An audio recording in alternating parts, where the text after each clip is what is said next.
things that as a young man, a young kid from Greenville, Texas, I never would have thought would have ever happened for my life. A kid that graduated in the bottom 3 of his class out of 246 people. I ranked 243, and to be what I think and what my friends call is a success story of the class of 81.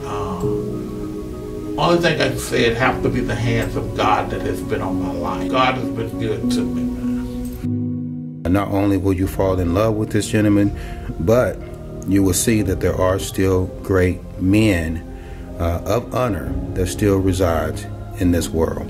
My brother, can you share with us what's your name and who are you? My name is Gerald Dion Weatherall Sr., and I'm the CEO of the Eternal Rest Funeral Homes located here in DeSoto, Texas, Plano, Texas, Dallas, Texas, and 2 locations in Ennis, Texas. And I'm a native of a little town outside of Dallas called Greenville, Texas. April the 1, 2004, where we had the vision to come to Dallas from Greenville, leaving my funeral home that I had bought and had been destroyed with a fire and was bought out by one of my partners. So I came to Dallas April 1 and bought the what they had once called the McGowan Mansion, that was named that by the late Dr. Gregory Spencer, named it the McGowan Mansion, which it was originally called the McGowan Funeral Home. After the demise of Dr. Spencer, the building came up for sale, and we purchased it and moved in on April 1, 2004. And out of all type businesses, why the funeral type business? I really don't know, because when I thought about becoming a mortician, I was in seminary at Bishop College studying, majoring in religion and minoring in Christian education. Went home for Christmas break my freshman year. When I went home for my freshman year, me and my friend Reginald, who is daddy, Mr. J.H. Johnson, who is one of my biggest mentors in my life, and in fact my main chapel here is named the J.H. Johnson Chapel. I give him a lot of credit for who I am. Him as well as my granddaddy, Mr. Henry Irvin. I give these guys credit for my business savvy. But when at home on Christmas break, I remember walking in the back door, and there was a embalming process that was being performed of a person that had a head-on collision with a Trailway bus back in that day when Trailway was in business, and we were supposed to just journey through this room and keep going to see Reginald Daddy, Mr. Johnson, and need not know that Reginald didn't know I stopped to watch the process. After stopping to watch the process, I thought it was something I really wanted to do. And finally I went up and talked to his dad about what it took to be a mortician. He told me. I went home and did some research on the mortuary school. The next class was going to start was February, the first week in February. I went home and sat down with Mom until I was leaving seminary to go to mortician school. She almost had a heart attack and said, "You're a preacher and you can't do that. You got to go to seminary and get your stuff." And so we argued, and Dad walked in, my father walked in, and he said, "If that's what you want to do, go ahead and do it." So I didn't return back to Bishop for the spring semester, and I enrolled in Dallas Institute of Funeral Service on Worth Street, downtown Dallas, and that's where my journey started in this field. Wow, that's interesting because I know people who have seen the same thing you have seen, and they decided, to walk away. Like, oh my God, I can't believe what it is that they're doing. What do you think? Seeing that drove you to say, "This is what I want to do." It was art to me. So really, you walked into your purpose. Yeah, I've never heard it explained to me like that, but I like that. I walked into my purpose. And I share with individuals that when you walk into your purpose and you're doing what it is that you love to do, that makes life a whole lot more simpler than those who are operating up under somebody else's purpose. True. I agree with that. So let me ask you this. Because a lot of people believe that when you start your own business, you're just automatically successful. No. Like there's no heartaches, So some say, you know what, I'm not going to do that because they're successful. And if I was to try or attempt to do that, I don't even know where to start or whatever, and I'm afraid that I may fail. What would you say to those individuals? I would say just if it's your heart, everybody look at my success, but they don't know my story. I've had a lot of people that has been up under me, that has started their own businesses, have tried to mimic everything I've done. And what I learned is what God has for you is for you, and then what one man do and what one man can capitalize on may not be for you. So everybody got to walk in their destiny, their own journey. And anytime anyone come to me, especially some of my people that work for me, say, "Hey, I want to do this. I want my own business." I always go out to tell them, go out to get it. Do what you do to get your own business. And I give them advice, and some of them, believe it or not, I even gave them startup money to start up, because my heart is a heart that I love people, and I don't never want a young man that's dreaming think that another man that have mentored him won't invest in his dream. So I have invested in a whole lot of dreams that I have had with a lot of people that have worked for me. And I say this all the time, that it looks good today. It looks good today when people pull up on the parking lot and they see a fleet of brand new modern day cars that come in and see a 30,000 square foot building that's immaculate, that's kept clean, that's always updated. They just think it's the bed of roses. But what they don't know is how many sleepless nights I've had when I started. They don't know how many times I walked out my original location and people would be outside taking pictures, say, "Oh, this place is going up for sale on the auction block first Tuesday of the month for foreclosure." They don't understand that this walk has caused me to have to file Chapter 11 over 3 or 4 times in the career to get to where I'm at today. They don't understand the pain. They just see where we're at today, but it came with a lot of struggles. It came with a lot of headache. It came with a lot of court battles just to stay afloat. And I'm always tell folks, I thank God that favor ain't fair, but favor have always been on my side. How soon did you do the second location after the first location? Second location was a couple of years after the first location. I had a friend give me a call, Dr. Floyd Stevenson, great pastor in Wichita Falls, Texas, called me one day and told me there was a funeral home for sale there in Wichita Falls. And I really wasn't interested. I pulled up at this building, and it looked like it was a building on the verge, not falling down yet, but on the verge of any day getting ready to start leaning.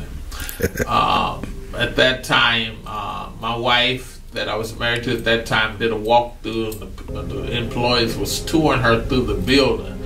I was not even interested in doing the tour of the building. I stopped at the owner's desk and sat down with her. And as we sat down talking, she gave me the price of what she wanted to sell the entire operation for. And I was there so like a daisy, wasn't concerned, ready to get back in my car, wasn't ready. Just wasn't interested, just from looking at it from the outside. Right. And when she told me what she wanted to sell the whole ball of wax for, I raised straight up in my chair and told the lady on the outside of the owner, I said, go and get my wife and tell her to come back. We got to have her clothes on this deal. So what the woman sold it to me for, her cars was probably worth more than that. Less known getting the whole building, cars, the whole fleet, the whole equipment for that. She was just trying to really exit out of the business. And that was the Young and Company Funeral Home in Wichita Falls, Texas. We went there, had very, very much success at that location, and after becoming into this DeSoto location, it was just more than enough for me to keep driving 2 hours, 2.5 hours to Wichita Falls 3 days a week when the Lord had blessed us with this building. It was going well, so we sold that location. That was my second location. Okay.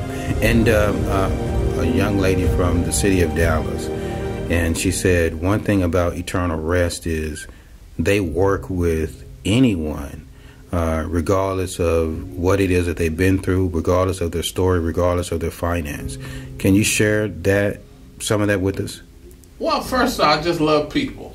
And I believe that somebody have to do this work, and somebody have to be a helper to people. What I've learned is that I tell anybody, we can meet your budget here. And what I've learned is that sometimes you got to be willing to give away. It's called reciprocity. The more you give, the more you will receive. And there's been some incidents, I tell my staff all the time, we got to at least get 3 or 4 funerals away a year. We got to help somebody along the way, because we believe that if we help them today, the next service, they may not be in that same situation, and they may be capable of being able to pay for a funeral. So we always is mindful that if we help them today, we don't know what's going to happen tomorrow. And there's been incidents that I've given stuff away, and God have just gave me, I call it double and triple for my trouble. And so what we try to do is be that funeral home for the community. I see some of my competitors that will set and make families wait a whole month to have a funeral. And my thing is, I don't want to drag a family out into something like that. So we try to make it to where if we got a family really need some help, we try to be there to help them. And God always shows me those that need some help and those that's trying to play game. Because with the funeral home there are people that will come here and try to play games. But I'm very, very connected to the Spirit, and the Holy Ghost will give me discernment who's playing games and who really need to be helped. And let me ask you this, because I'm listening to you, and I'm really loving just the person that you are. I have a question for you. Where did you get that heart from? I don't know. I really don't know. Mr. Johnson, as I always talk about him, he was a giver to his community, and I set up under his tutelage. I set up under Mr. Johnson tutelage. I've seen him help families, and one time I seen him do something that was strange. There was a family came into his facility that they was using his competitor facility, and they said to him that they needed some help burying their loved one, and he asked them where were their loved one at, and they was at his competitor place. And I always think that had to be hard for him to go in his pocket. I don't know what he gave, but for him to go in his pocket and give to them to take to his competitor. And so I think it burst something in me that day when Mr. Johnson done that, that have always instilled. I never even questioned him. It was just a point that he done that, and I didn't understand that day, but I understand today that you do from your heart and what you do for the Lord is always going to come back to you double, triple, quadruple. So I'm going to ask you this question. Who are you? Who am I? I'm just a little country boy from Greenville, Texas, where this little city was a very precious city that was called, folks recognize us as the blackest land and whitest people. Born of a man by the name of Glendale Weatherall and Hattie Irvin Weatherall at that time. 7 years old, and my dad was gunned down in a double murder, double homicide.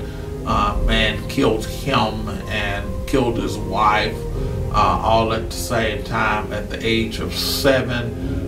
It was a day that I would never forget because I remember me and my dad had talked the day before that, and I told my dad, I said, Dad, I want a new horse, and he said, but Summerfield got a few horses. Never got a chance to meet Miss Summerfield. White guy had some horses, and he said, we're gonna go and get you one. And the next morning I wake up, everybody crying in the house. There was a whole disruption going on in the house, and I'm getting ready to go and get my horse. So the thing I can remember about that day, I kept saying, Daddy's coming to get me to get my horse, and my granddad was trying to tell me different. I kept getting dressed, said Daddy's coming to get me to get my horse, and then I realized later on that Daddy wasn't coming to get me to get my horse, that he had been murdered that night before. Strange part is I held on to that for years, that Daddy's coming to get me a horse. A few years ago, I was at his gravesite, and I looked at his headstone, and I said, didn't get my horse, but whatever you put in me this drive, you put in me, I'm all right. And so went without a father until my sophomore year in high school. My mom married a great man that was saved, sanctified, filled of the Holy Ghost, who I'd known all my life. In fact, we lived in the same neighborhood. He had had a divorce years prior to it. Had been another relationship, third relationship. In fact, his son was, it's so strange I tell the story, his son was my best friend. Wow. And one day, me and my best friend was talking. He said, man, I think I just seen your mom and my dad leave her at our house. I said, my mom and your dad? He said, yeah. He said, man, I'm for sure that's your mama. And my dad, they must have went on a date or something. I said, well, where is your dad? He said, no, they ain't together no more. Next thing we knew, a few days later, we found out that our mom, his father, and my mom was dating. And they eventually got married a year later after that. And gosh, it was a great family. We were somewhere like the Brady Bunch. He had 4 children that he was raising, and she had 4 that she was raising. And we all came together, and that was so strange because we wasn't like the Brady Bunch on TV had a bus. A lot of times when the family was going somewhere, we always had to take 2 cars for everybody to go. So it was 8 children in one house, and then he had 2 boys, 2 girls. And our stepsisters, they went back home to their mom for some reason after my mom and their dad married. That it didn't last long. So the girls went back, so it ended up being 6 of us being raised together. We was never allowed to refer to each other as step anything. They was just our brother and our sisters. And so that's kind of the way it is now. I was shocked when I just said the word step-sisters because we was never allowed to use that word in our house. And so he was a great man. He's one of my heroes. Let's tell Frank, one of my heroes. Has some skills and some things in his life that how to treat my wife, how to treat my children. I always said that I always remember the family prayer. Dad didn't have to never call prayer. Dad would start saying, "Guide me over thy great Jehovah," in the den. And we would hear him singing loud, and we would start jumping up, and we couldn't go to prayer not ready for church. And so we probably around college, and me and my brother would be home. I said, "Man, get ready for church, get ready for church." And we jump up, and by the time he got to the last stanza of Guide Me Over, everybody had to be in the den. And a lot of times we just be throwing on suits, and Dad was a bus driver for Sunday school. And when he'd leave out to go do his bus run, we'd go take our clothes off and put on really what we really wanted to run. And so I have a great mom, Miss Hattie Pearl Irvin, her maiden name, in Weatherall, in Tennyson. She's still living. I was with her yesterday. She's, I think, 78, somewhere around 78, 80. No, 82, I'm sorry. She's 82. I just had her 80th birthday a couple of years ago. 82, she's great, still driving, still taking care of business. I was sitting here in my office yesterday morning around 11:30, and she gave me a call. She said, "Well, baby, I've been having the house worked on, and had the house leveled, and had the restrooms throughout the house remodeled, and everybody's stupid. They said they'd be finishing about an hour." And she said, "I gotta write these checks." And I jumped up out of my desk. I said, "I'm on my way." And it took me a little bit over an hour and a half to get to the house. But I got there by the time she would write checks. And so I walked through and looked at everything she was having done. And everything was well. Everything was well. I said, "I'm going to go ahead and write those checks." Need to say she'd already written them anyway. Just hadn't handed them to the construction and the house level guy. Mom is a great woman. She's a warrior. Just suffered a battle of COVID-19 that I never thought we would lose her. She's still walking around with oxygen. Yesterday I asked her, "Girl, you've been having that oxygen on a long time, haven't you?" And she said, "Well, when I get up and walk, my oxygen rate go down." But I'm a COVID survivor. 42 days in ICU. When my competitors and everybody that counted me out and called my staff, whatever we could do, we're there to help you. But God, I'm still here. Wow, that's amazing. And I think I overheard something today about you being nominated as Funeral Home of the Year and Man of the Year. Yeah, this year I have been with the Texas Independent Film Directors Association of the state of Texas.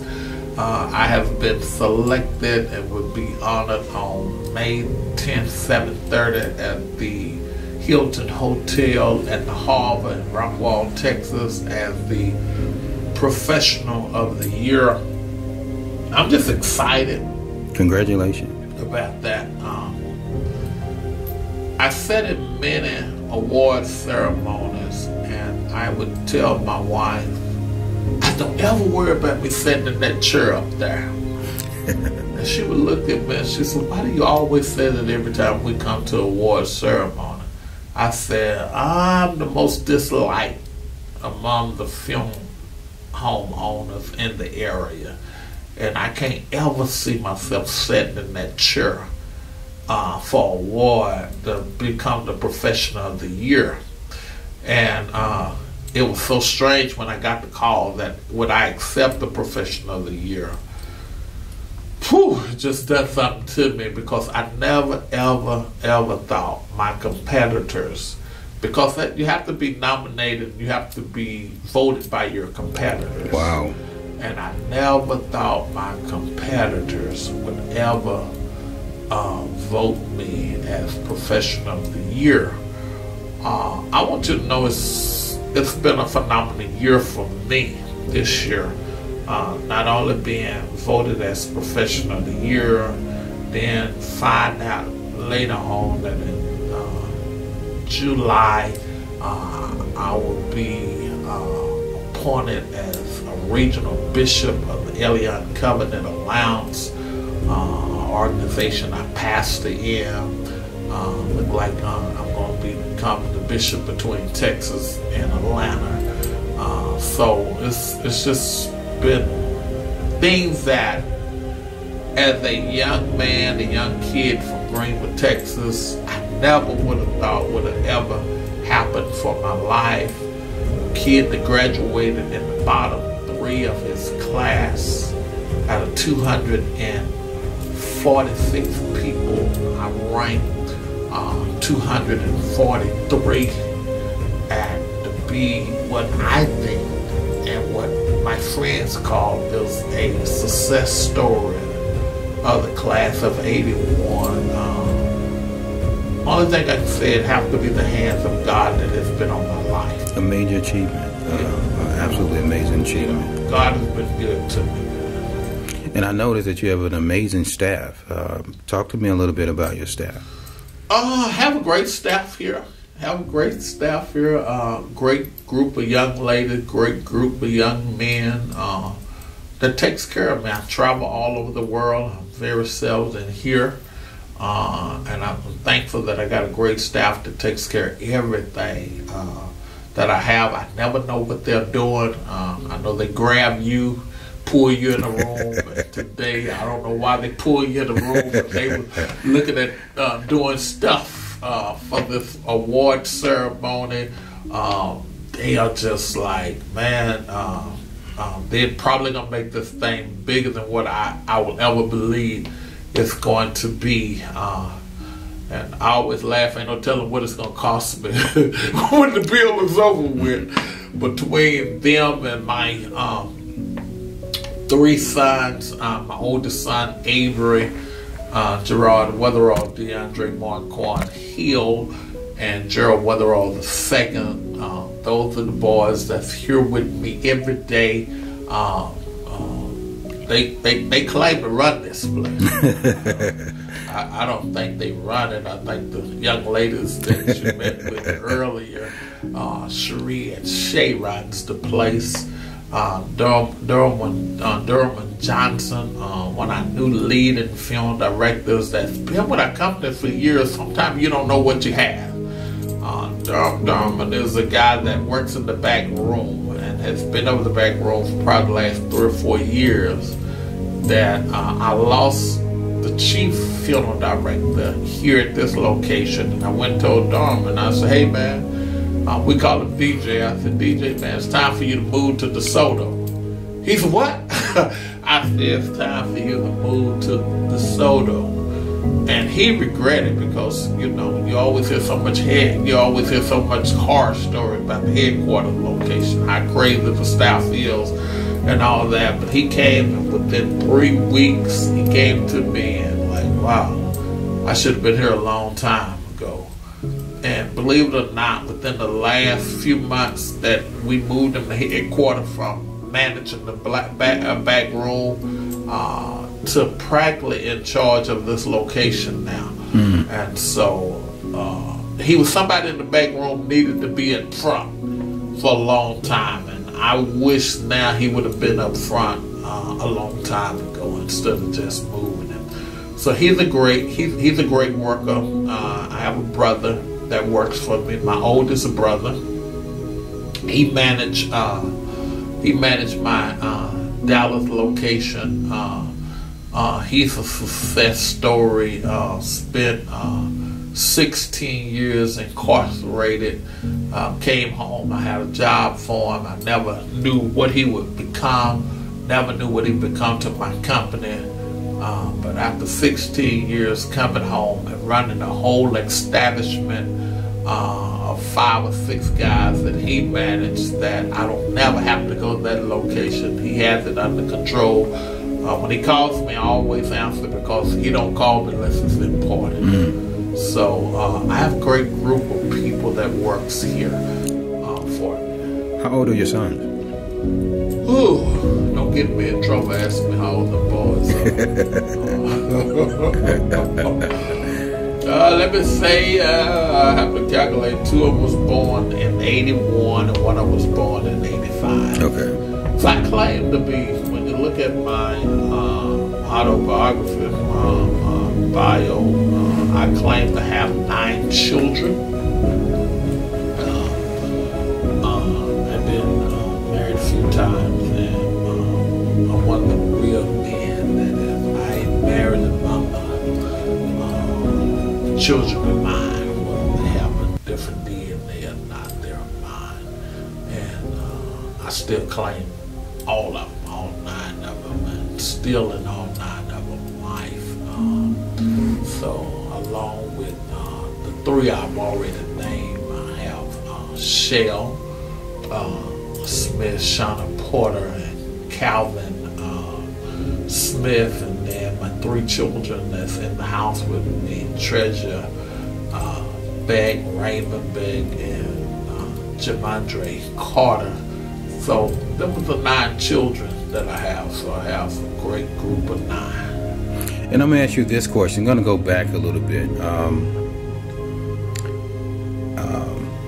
There's a lot of youth that are without positive role models, whether that be a father. And listening to your story, you had that father who replaced, well, couldn't really replace, but a father that was there after your father. How important is it for our youth to have that male positive presence? Very important.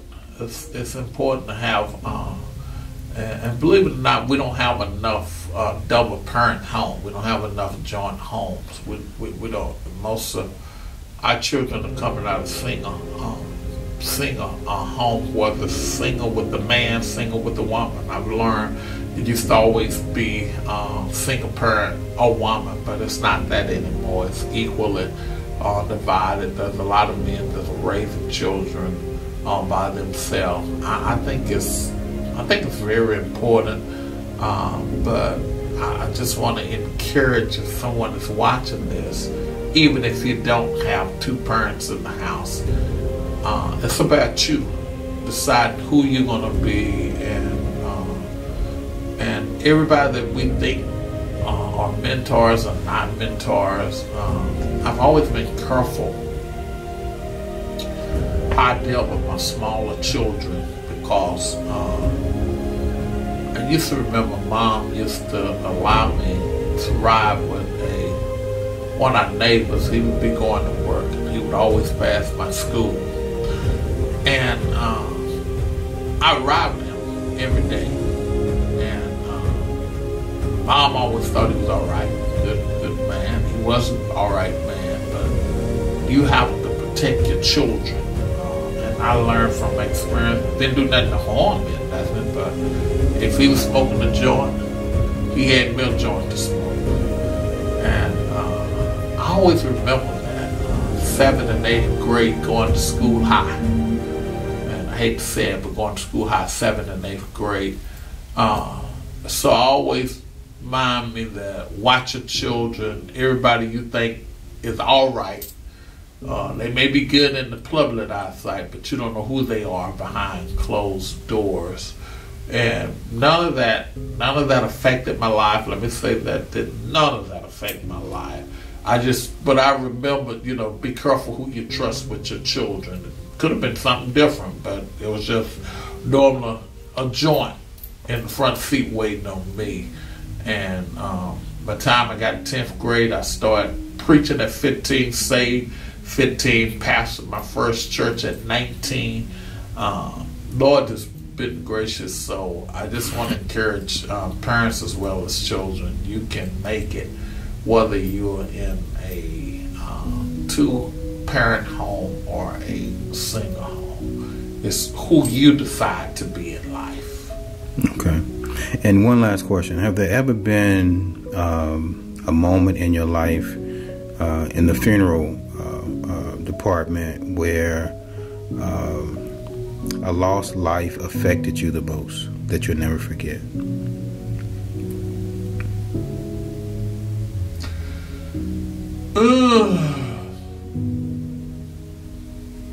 there's been a lot of moments.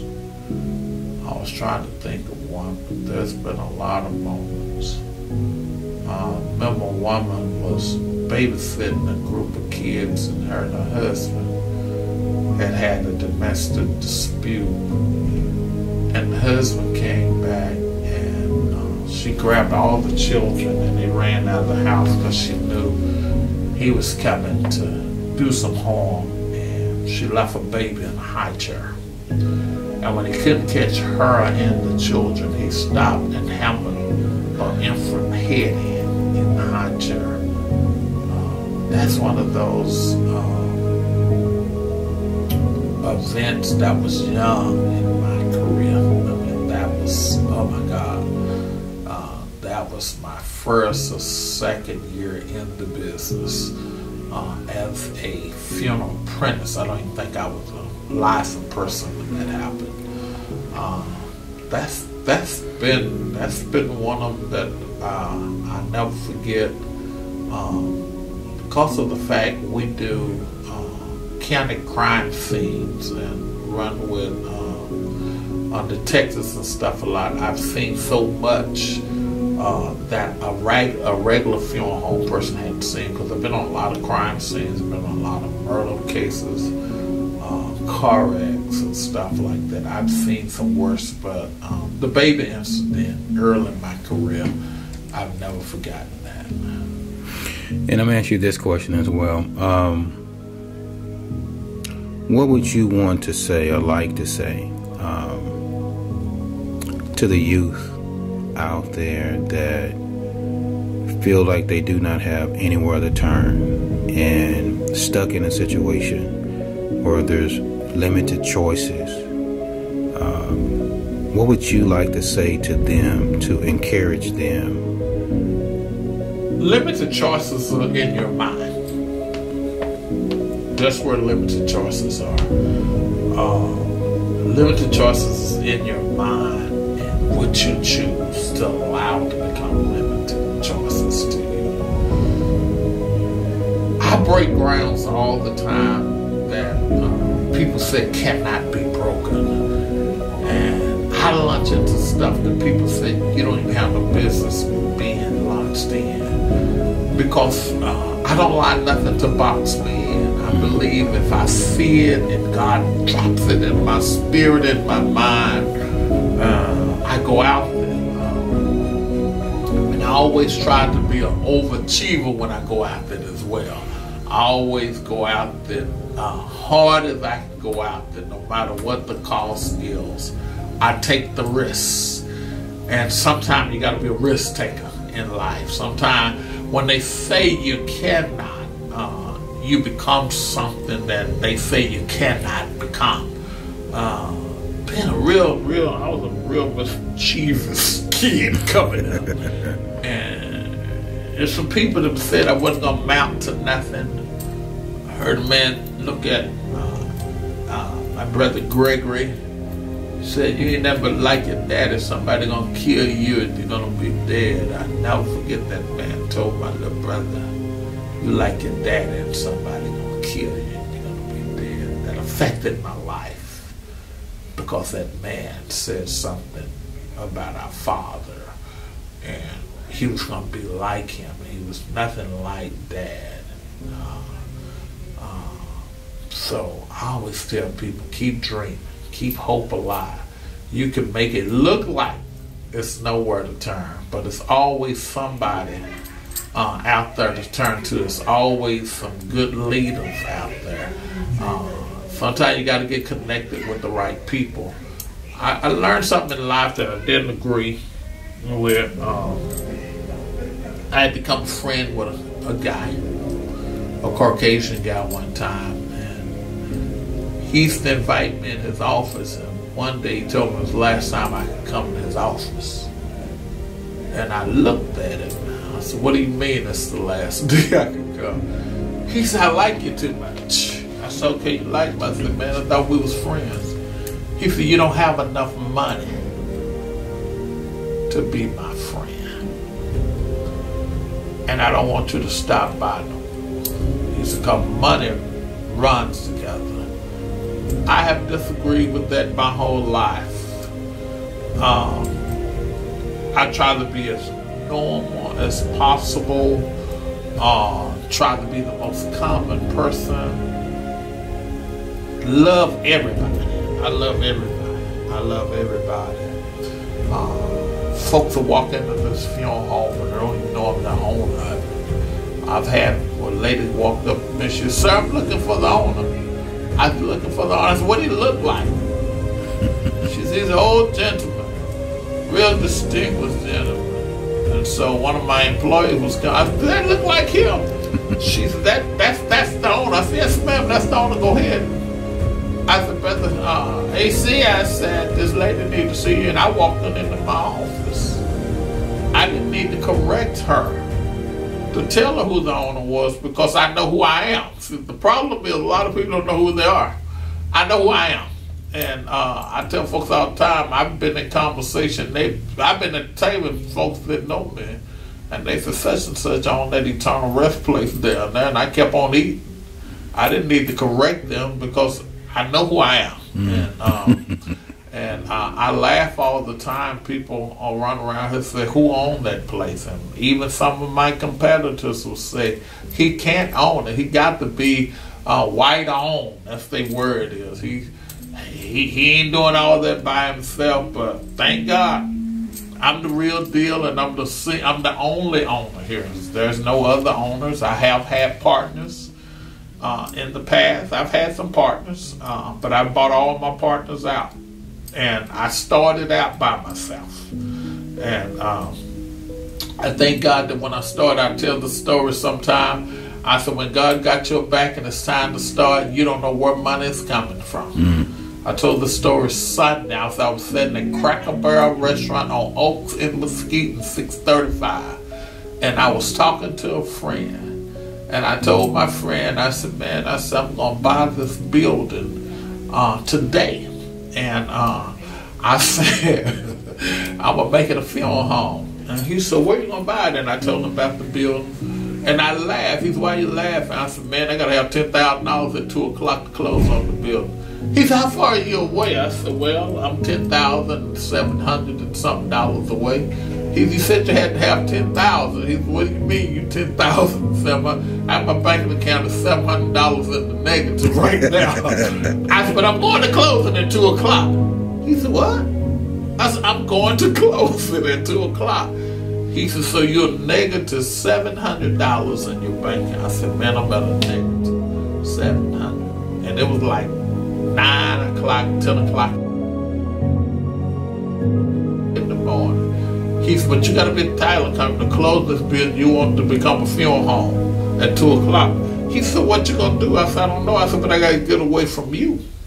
He, "What do you mean?" I said, "Man, because we sitting there having breakfast, laughing and talking. I don't have time to have no laughing. I got to figure out how to get $10,000 to take to the title company at 2 o'clock. And so we laughed and we continued. So we was getting in our cars and my friend looked at me and said, "Man, you got to follow me to my office." I said, "Man, I don't have time to follow you to your office." I said, "Man, you're going to keep me all day talking." And I said, 2 o'clock going to come. I said, "Then I'm going to walk in there and tell him the Lord told me to come at 2 with nobody."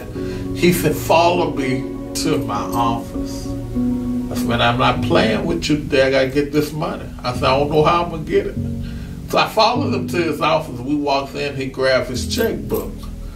He said, "What title company I make the check out for?" I said, "What?" He said, "What title company do I make the $10,000 check out?" He said, "The Lord told me to give you, to sow $10,000 into you right now." Wow. Never asked him. You heard what I said? Never asked him. I just told him. I had been title company about 2. Was never even thinking he was going to be the one. Didn't even know he could release $10,000 like that. I just, don't know who you're around. Right. So that's that story right there. Okay, my name's Gerald Dion Weatherall Sr. I'm the man here at the Eternal Rest Funeral Home. I'm the pastor of the New Mount Horeb Missionary Baptist Church right there in South Dallas. And the husband of Lady Shanika Carter Beck Weatherall, and the father of 9 beautiful children in the native of Greenville, Texas, and the son of the late Glendale Weatherall and Hattie Pearl Tennyson. Well, Reverend Weatherall, Pastor Weatherall, Director Weatherall, it was definitely a pleasure, and we will be seeing a lot more of each other. And thank you for this interview. Thank you for your time. Thank you for the positive energy, and thank you for releasing that frequency that a lot of people are missing in their lives. Peace and many, many blessings. Umyo, Unmasking Your Opinion. Wall Street Magazine. Welcome to Umyo Wall Street Virtual Interactive Magazine. Umyo stands for Unmasking Your Opinion. For so long, communities nationwide have been without a voice. Not anymore. This magazine is the first virtual interactive audio and video magazine of its kind for those who are looking for their voice to be heard and counted. For community and owned by communities. Communities that believe it takes a village to rebuild and reestablish.